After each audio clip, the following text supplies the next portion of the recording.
ಕೆಲವರು SDP finance ಮಾಡೋಂಥ ಕೆಲಸ ಕೆಲವು ಮಾಡಿದ್ರು.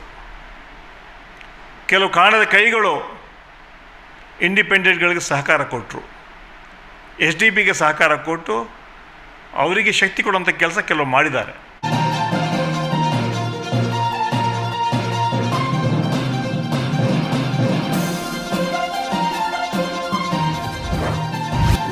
ಚುನಾವಣೆ ಮುಂಚೆ ಕೂಡ ಹೇಳಿದ್ವಿ, ಅಲ್ಪಸಂಖ್ಯಾತರು ಕಾಂಗ್ರೆಸ್ ಪರವಾಗಿ ಓಟ್ ಹಾಕ್ತಾರೆ ಅಂತ ಹೇಳಿದ್ವಿ. ಚುನಾವಣೆ ನಂತರ ಕೂಡ ನಾವು ಹೇಳಿದ್ವಿ, ಅಲ್ಪಸಂಖ್ಯಾತರು ಓಟ್ ಹಾಕ್ತಾರೆ, ನಾವು ಗೆಲ್ತೀವಿ ಹೇಳೋಂಥ ಮಾತು ನಾವು ಹೇಳಿದ್ವಿ. ಯಾಕಂತ ಹೇಳಿದ್ರೆ ಅಲ್ಪಸಂಖ್ಯಾತರು ಯಾವಾಗಲೂ ಕಾಂಗ್ರೆಸ್ ಪರವಾಗಿರ್ತಾರೆ. ಕಾಂಗ್ರೆಸ್ ಪರವಾಗಿ ಅಲ್ಪಸಂಖ್ಯಾತರು ಹಾಗೂ ಕಾಂಗ್ರೆಸ್ ಕಳೆದ ಹಲವಾರು ಚುನಾವಣೆಗಳಲ್ಲಿ ಅಲ್ಪಸಂಖ್ಯಾತರು ಕಾಂಗ್ರೆಸ್ ಪರವಾಗಿ ಓಟ್ ಹಾಕಿದ್ದಾರೆ. ಅದೇ ರೀತಿ ಕಾಂಗ್ರೆಸ್ ಸರ್ಕಾರ ಪಕ್ಷ ಅಲ್ಪಸಂಖ್ಯಾತರ ರಕ್ಷಣೆಗೆ ಸದಾಕಾಲ ಇರುತ್ತೆ. ಈ ದಾವಣಗೆರೆ ಚುನಾವಣೆಯಲ್ಲಿ ಸುಮಾರು 35,000ಕ್ಕಿಂತ ಜಾಸ್ತಿ ಅಲ್ಪಸಂಖ್ಯಾತರು ಓಟನ್ನು ಕೊಟ್ಟಿದ್ದರು. ಅದೇ ರೀತಿ ಸಮಾಜದ ಎಲ್ಲ ವರ್ಗದ ಜನ ಓಟನ್ನು ಕೊಟ್ಟು ಗೆಲ್ಲಿಸಿದ್ದಾರೆ. ಬಾಗಲಕೋಟೆ ಮತ್ತು ದಾವಣಗೆರೆ 2 ಕ್ಷೇತ್ರದಲ್ಲಿ ಗೆದ್ದು ಕಾಂಗ್ರೆಸ್ ಪಕ್ಷಕ್ಕೆ ಒಂದು ದೊಡ್ಡ ಶಕ್ತಿ ಆನೆ ಬಲ ಬಂದಿದೆ. ಭಾರತೀಯ ಜನತಾ ಪಾರ್ಟಿಯವರು ಮತ್ತು JDSನವರು ಅವರು ಚುನಾವಣೆ ಭಾಷಣದಲ್ಲಿ ಹೇಳ್ತಾಯಿದ್ರು, ಈ ಚುನಾವಣೆ ಮುಂದಿನ ಬರುವಂಥ 2028ರಲ್ಲಿ ಈ ಚುನಾವಣೆ ದಿಕ್ಸೂಚಿ ಅಂತ ಹೇಳೋದು ಮಾತನ್ನು ಹೇಳ್ತಾಯಿದ್ರು. ಅದು ನಾವು ಹೇಳಲಿಲ್ಲ, ಭಾರತೀಯ ಜನತಾ ಪಾರ್ಟಿಯು JDSನವ್ರು ಹೇಳಿದ್ರು. ದಿಕ್ಸೂಚಿ ಬಂದಾಯಿತು. 2 ಕ್ಷೇತ್ರಗಳಲ್ಲೂ ಕೂಡ ನಾವು ಗೆದ್ದಿದ್ದೀವಿ. ಇದೇ ಒಂದು ರಾಜ್ಯಕ್ಕೆ ಸಂದೇಶ. ನುಡಿದಂತೆ ನಡೆದಂತಹ ಸರ್ಕಾರ ಕಾಂಗ್ರೆಸ್ ಪಕ್ಷ ಸರ್ಕಾರ. ಸರ್ವರಿಗೂ ಸಮಪಾಲು, ಸರ್ವರಿಗೂ ಸಮಬಾಳು ನಮ್ಮ ಸಂಕಲ್ಪ. ನಮ್ಮ ಸರ್ಕಾರ, ನಮ್ಮ ಪಕ್ಷ ಈ ರಾಜ್ಯದ ಸರ್ವ ಜನಾಂಗದ ಶಾಂತಿಯ ತೋಟ ಮಾಡಿದ್ವಿ. 2023ರಲ್ಲಿ ಮುಂಚೆ BJP ಸರ್ಕಾರ ಇರುವಾಗ ಏನಾಯಿತು ರಾಜ್ಯದಲ್ಲಿ? ಪುತ್ತೂರಲ್ಲಿ ಏನಾಯಿತು, ಮಂಗಳೂರಲ್ಲಿ ಏನಾಯಿತು, ಗದಗಲ್ಲಿ ಕೊಲೆ ಆಯಿತು, ಶಿವಮೊಗ್ಗದಲ್ಲಿ ಏನಾಯಿತು ಎಲ್ಲ ಗಮನಿಸಿದ್ರು. ಇವತ್ತು ರಾಜ್ಯದಲ್ಲಿ ಶಾಂತಿ, ನೆಮ್ಮದಿ, ಸಹಬಾಳ್ವೆ, ಅಭಿವೃದ್ಧಿ ಆಗ್ತಾಯಿದೆ. ಸಮಾಜ ಎಲ್ಲ ವರ್ಗದ ಜನ ಇವತ್ತು ಅನ್ಯೋನ್ಯವಾಗಿ ಬಾಳ್ತಾ ಇದ್ದಾರೆ. ನಮ್ಮ ಸರ್ಕಾರದ 5 ಗ್ಯಾರಂಟಿಗಳು ಹಾಗೂ ವಿಶೇಷವಾಗಿ ದಾವಣಗೆರೆಯಲ್ಲಿ ಶಾಮನೂರು ಶಿವಶಂಕರಪ್ಪ ಕಳೆದ 35 ವರ್ಷ ಆ ಕ್ಷೇತ್ರದ ಅಭಿವೃದ್ಧಿಗೆ, ಆ ಜಿಲ್ಲೆ ಅಭಿವೃದ್ಧಿಗೆ ಕೆಲಸ ಮಾಡಿದ್ದಾರೆ. ಆ ಗೆಲುವು ನಮ್ಮ ಗ್ಯಾರಂಟಿ ಹಾಗೂ ಶಾಮನೂರು ಶಿವಶಂಕರಪ್ಪ ಕೆಲಸಗಳು ಸಮರ್ನ ಗೆಲ್ಲಲಿಕ್ಕೆ ದೊಡ್ಡ ಶಕ್ತಿಯಾಗಿ ಬಂತು. ಕೆಲವು ಘಟನೆಗಳಿಂದ ಕೆಲವು ಪಕ್ಷಗಳು ಕಂಟೆಸ್ಟ್ ಮಾಡಿ ವೋಟನ್ನು ಡಿವೈಡ್ ಮಾಡಿ ಭಾರತೀಯ ಜನತಾ ಪಾರ್ಟಿಯನ್ನು ಗೆಲ್ಲಬೇಕಂತ ಹುನ್ನಾರ ಷಡ್ಯಂತ್ರ ಮಾಡಿದ್ರು. ಆದರೆ ಅಲ್ಪಸಂಖ್ಯಾತರು ಗಟ್ಟಿ ಧ್ವನಿಯಿಂದ, ಗಟ್ಟಿ ಮನಸ್ಸಿಂದ 35,000ಕ್ಕಿಂತ ಜಾಸ್ತಿ ಓಟನ್ನು ಕೊಟ್ಟು ಕಾಂಗ್ರೆಸ್ಸನ್ನು ಗೆಲ್ಲಿಸಿದ್ರು.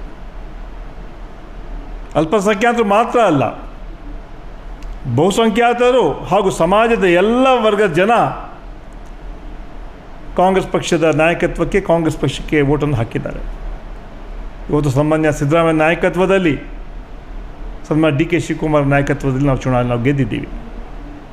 ಇವತ್ತು ಅಲ್ಪಸಂಖ್ಯಾತರು ಯಾವ ಕೋಮುವಾದಿ ಪಕ್ಷಗಳ ವಿರುದ್ಧ ಸನ್ಮಾನ್ಯ ರಾಹುಲ್ ಗಾಂಧಿಯವರು ಸನ್ಮಾನ್ಯ ಮಲ್ಲಿಕಾರ್ಜುನ್ ಖರ್ಗೆ ಅವರನ್ನು ಹೋರಾಟ ಮಾಡ್ತಾಯಿದ್ದಾರೆ, ಹಾಗೂ ಕಾಂಗ್ರೆಸ್ ಪಕ್ಷ ಸಿದ್ಧಾಂತಗಳಿಗೆ ಓಟನ್ನು ಹಾಕುವಂಥ ಕೆಲಸ ಇವತ್ತು ನಮ್ಮ ಅಲ್ಪಸಂಖ್ಯಾತರು ಮಾಡಿದ್ದಾರೆ. ಕೆಲವು ಬಂದು ಭಾಷಣ ಮಾಡಿದ್ರು, ಸೋಷಿಯಲ್ ಮೀಡಿಯಲ್ಲಿ ಹೇಳಿದ್ರು, ಯಾವ ಕಾರಣಕ್ಕೂ ಅಲ್ಪಸಂಖ್ಯಾತರು ಮುಸಲ್ಮಾನರು ಕಾಂಗ್ರೆಸ್ಗೆ ಓಟ್ ಹಾಕಬಾರ್ದು ಅಂತ ಹೇಳಿದ್ರು. ಆದರೆ ನಮ್ಮ ಅಲ್ಪಸಂಖ್ಯಾತ ಸಮಾಜದ ಮುಖಂಡರು ಓಟುಗಳು ಕಾಂಗ್ರೆಸ್ ಪಕ್ಷದ ಪರವಾಗಾಯಿತು. ಯಾಕಂತ ಹೇಳಿದ್ರೆ ಅಲ್ಪಸಂಖ್ಯಾತರಿಗೆ ಗೊತ್ತಿದೆ, ಕಾಂಗ್ರೆಸ್ ಪಕ್ಷ ಸನ್ಮಾನ್ಯ ಸಿದ್ದರಾಮಯ್ಯ ನಾಯಕತ್ವದಲ್ಲಿ ಹಲವಾರು ಕಾರ್ಯಕ್ರಮಗಳನ್ನು ರಾಜ್ಯದಲ್ಲಿ ಕೊಟ್ಟಿವೆ, ಒಳ್ಳೆಯ ಬಜೆಟ್ ಕೊಟ್ಟಿದ್ದೀವಿ. ಅದೇ ರೀತಿ ಎಲ್ಲ ಕಾರ್ಯಕ್ರಮಗಳು ವಿಶೇಷವಾಗಿ ಅಲ್ಪಸಂಖ್ಯಾತರ ಮಕ್ಕಳಿಗೆ ಶಿಕ್ಷಣದ ವ್ಯವಸ್ಥೆ ಹಾಗೂ ಶಿಕ್ಷಣಕ್ಕೆ ಹೆಚ್ಚು ಆದ್ಯತೆಯನ್ನು ಕೊಟ್ಟಿದ್ದೀವಿ. ಆ ಹಿನ್ನೆಲೆಯಲ್ಲಿ ಯಾರ ಮಾತು ಕೇಳದೆ ಕಾಂಗ್ರೆಸ್ ಪಕ್ಷಕ್ಕೆ ಅವರು ಓಟನ್ನು ಹಾಕಿದ್ದಾರೆ. 2 ಕ್ಷೇತ್ರದಲ್ಲಿ ಗೆಲ್ಲಿಸಿ ನಮಗೆ ದೊಡ್ಡ ಶಕ್ತಿ ಕೊಡುವಂಥ ಕೆಲಸ ಇವತ್ತು ಈ 7% ಜನ ಮಾಡಿದ್ದಾರೆ. ಅವರಿಗೆ ಧನ್ಯವಾದಗಳನ್ನು ಅರ್ಪಣೆ ಮಾಡ್ತೇವೆ. ಈಗಾಗಲೇ 2 ವರ್ಷ 10 ತಿಂಗಳಾಯಿತು ನಮ್ಮ ಸರ್ಕಾರ ಅಧಿಕಾರಕ್ಕೆ ಬಂದು. ಪ್ರಾಮಾಣಿಕವಾಗಿ ನಾವು ಕೆಲಸ ಮಾಡ್ತಾಯಿದ್ದೀವಿ. ಗೆದ್ದಿದ್ದೀವಿ ಅಂತ ಬೀಗಲ್ಲ, ನಮ್ರತೆಯಿಂದ ಪ್ರಾಮಾಣಿಕವಾಗಿ ಜನಸೇವೆ ಇವತ್ತು ನಾವು ಮಾಡ್ಕೊಂಡು ಬಂದಿದ್ದೀವಿ. ಅದಕ್ಕೆ ಒಂದು 8-9 ತಿಂಗಳಿಂದ ಏನು ಬೈ ಎಲೆಕ್ಷನ್ಗಳು ಬಂತು, ಚನ್ನಪಟ್ಟಣ ಇರ್ಬೋದು, ಶಿಗ್ಗಾಂವ್ ಸವಣೂರು ಇರ್ಬೋದು, ಸಂಡೂರು ಇರ್ಬೋದು, ಈ 3 ಕ್ಷೇತ್ರಗಳಲ್ಲೂ ಕೂಡ ಜನ ಕಾಂಗ್ರೆಸ್ ಪಕ್ಷಕ್ಕೆ ಆಶೀರ್ವಾದ ಮಾಡಿ ಗೆಲ್ಲಿಸಿದ್ರು.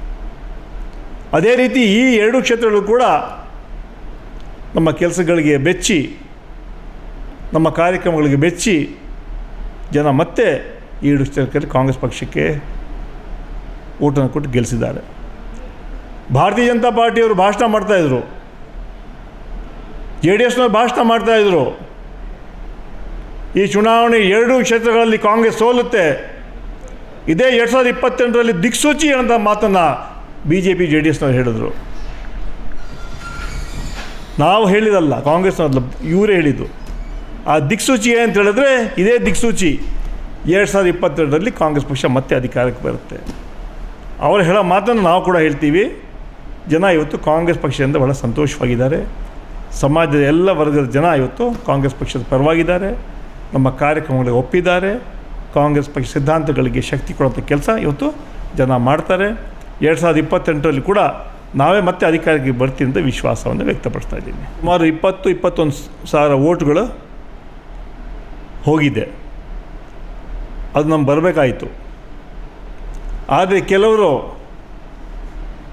SDP ಫೈನಾನ್ಸ್ ಮಾಡೋಂಥ ಕೆಲಸ ಕೆಲವು ಮಾಡಿದ್ರು. ಕೆಲವು ಕಾಣದ ಕೈಗಳು ಇಂಡಿಪೆಂಡೆಂಟ್ಗಳಿಗೆ ಸಹಕಾರ ಕೊಟ್ಟರು, SDP ಸಹಕಾರ ಕೊಟ್ಟು ಅವರಿಗೆ ಶಕ್ತಿ ಕೊಡುವಂಥ ಕೆಲಸ ಕೆಲವು ಮಾಡಿದ್ದಾರೆ.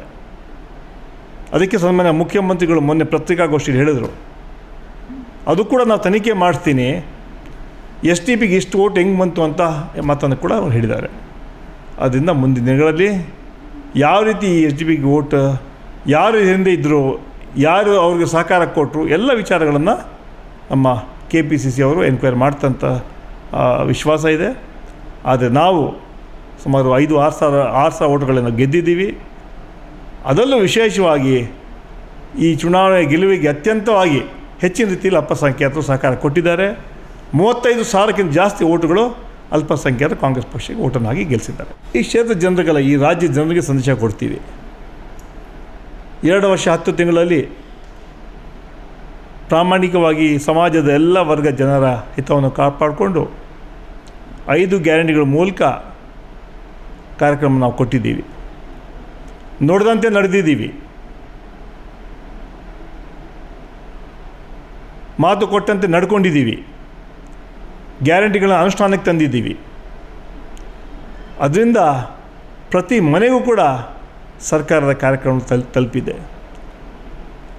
ಅನ್ನಭಾಗ್ಯ ಇರ್ಬೋದು, ಶಕ್ತಿ ಇರ್ಬೋದು, ಗೃಹಲಕ್ಷ್ಮಿ ಇರ್ಬೋದು, ಗೃಹ ಜ್ಯೋತಿ ಇರ್ಬೋದು, ಯುವ ನಿಧಿ ಇರ್ಬೋದು, ಈ ಎಲ್ಲ ಕಾರ್ಯಕ್ರಮ ಮನೆ ತಲುಪಿದೆ. ಇದು ಮಹಿಳೆಯರಿಗೆ ದೊಡ್ಡ ಒಂದು ಕಾರ್ಯಕ್ರಮ ಕೊಟ್ಟಿದ್ದೀವಿ ನಾವು, ಶಕ್ತಿ ಕಾರ್ಯಕ್ರಮ. ಈ ಪ್ರಪಂಚದ ಇತಿಹಾಸದಲ್ಲಿ ಇಷ್ಟು ದೊಡ್ಡ ಕಾರ್ಯಕ್ರಮ ಯಾರು ಕೊಡೋಕ್ಕೆ ಸಾಧ್ಯನೇ ಇಲ್ಲ. 600ಕ್ಕಿಂತ ಜಾಸ್ತಿ ಕೋಟಿ ಮಹಿಳೆಯರು ಫ್ರೀಯಾಗಿ ಬಸ್ಸಲ್ಲಿ ಪ್ರಯಾಣ ಮಾಡಿದ್ದಾರೆ. ಇದು ಮಹಿಳಾ ಸಬಲೀಕರಣ ಅಲ್ವಾ? ಮಹಿಳೆಯರು ದೊಡ್ಡ ಶಕ್ತಿ ಕೊಟ್ಟಿದ್ದೀವಿ ನಮ್ಮ ಸರ್ಕಾರ. ಗೃಹಲಕ್ಷ್ಮಿ ಇರ್ಬೋದು, ಮಹಿಳೆಯರಿಗೆ ಯಜಮಾನಿಗೆ ದೊಡ್ಡ 2,000 ಕೊಡೋ ಮೂಲಕ ಆರ್ಥಿಕ ಶಕ್ತಿ ನಮ್ಮ ಸರ್ಕಾರ ಕೊಟ್ಟಿದೆ. ಗೃಹ ಜ್ಯೋತಿ ಇರ್ಬೋದು, ಅನ್ನಭಾಗ್ಯ ಇರ್ಬೋದು, ಯುವಕರಿಗೆ ಯುವ ನಿಧಿ ಕಾರ್ಯಕ್ರಮ ಮೂಲಕ ಸಮಾಜದ ಎಲ್ಲ ವರ್ಗದ ಜನರ ಕಷ್ಟಗಳು ಸ್ಪಂದಿಸಿದ್ದೀವಿ. ಯಾವುದೇ ದಳ್ಳಾಳಿಗಳ ಮಧ್ಯ ಇಲ್ಲದೆ ನೇರವಾಗಿ ಅವರ ಅಕೌಂಟ್ಗೆ ಹೋಗುವಂಥ ಕೆಲಸ, ನೇರವಾಗಿ ಅವ್ರಿಗೆ ತಲುಪುವಂಥ ಕೆಲಸ ನಮ್ಮ ಸರ್ಕಾರ ಇವತ್ತು ಮಾಡ್ತಾಯಿದೆ. ಆ ಹಿನ್ನೆಲೆಯಲ್ಲಿ ಇವತ್ತು ಒಳ್ಳೆಯ ಸರ್ಕಾರ ಕೊಟ್ಟಿದ್ದೀವಿ ನಾವು. ಇನ್ನು 2 ವರ್ಷ ಬಾಕಿ ಇದೆ ಈ ಚುನಾವಣೆಯಲ್ಲಿ. 2 ವರ್ಷ ಕೂಡ ನಾವು ಏನೆಲ್ಲ ನಾವು ಪ್ರಮಾಣ ಮಾಡಿದ್ವಿ, ಆ ಎಲ್ಲ ಪ್ರಮಾಣ ಏನು ಮಾಡಿದ್ದೀವಿ ಕೆಲಸಗಳನ್ನು ನಾವು ಮಾಡ್ತೀವಿ ಅಂತ ವಿಶ್ವಾಸ ಮಾಡಿ, ಅದೇ ರೀತಿ ಭಾರತೀಯ ಜನತಾ ಪಾರ್ಟಿಯವರು ಕಳೆದ 12 ವರ್ಷ ಇಡೀ ದೇಶದ ಜನರಿಗೆ ಮೋಸ ಮಾಡ್ಕೊಂಡು ಬಂದರು. ಯಾವ ಕಾರ್ಯಕ್ರಮ ಅನುಷ್ಠಾನಕ್ಕೆ ತರಲಿಲ್ಲ ಅವರು. ಅಧಿಕಾರಕ್ಕೆ ಬರೋಕ್ಕೆ ಮುಂಚೆ ಹೇಳಿದ್ರು, ನಮ್ಮ ಸರ್ಕಾರ ಅಧಿಕಾರಕ್ಕೆ ಬಂದರೆ ಬ್ಲ್ಯಾಕ್ ಮನಿ ತಂದು ಪ್ರತಿಯೊಬ್ಬರ ಅಕೌಂಟ್ಗೆ 15 ಲಕ್ಷ ಹಾಕ್ತೀವಿ ಅಂತ ಹೇಳಿದ್ರು. 15 ರೂಪಾಯಿ ಕೂಡ ಹಾಕಲಿಲ್ಲ. 12 ವರ್ಷ ಆಯಿತು.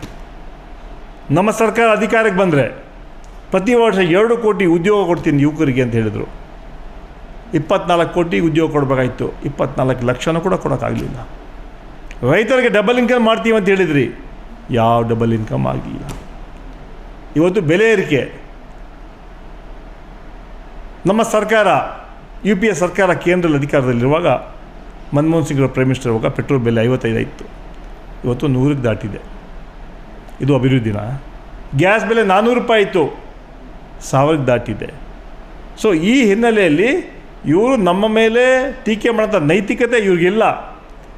ಮೊನ್ನೆ ನಡೆದ ಚುನಾವಣೆಯಲ್ಲಿ ಭಾರತೀಯ ಜನತಾ ಪಾರ್ಟಿಯನ್ನು ಬೆತ್ತಲೆ ಮಾಡೋಂಥ ಕೆಲಸ ನಾವು ಮಾಡಿದ್ವಿ. ರಾಜ್ಯಕ್ಕೆ ಅನ್ಯಾಯ ಆದರೂ ಕೂಡ ಕೇಂದ್ರ ನಮಗೆ ಸಹಕಾರಕ್ಕೆ ಬರ್ತಾ ಇಲ್ಲ.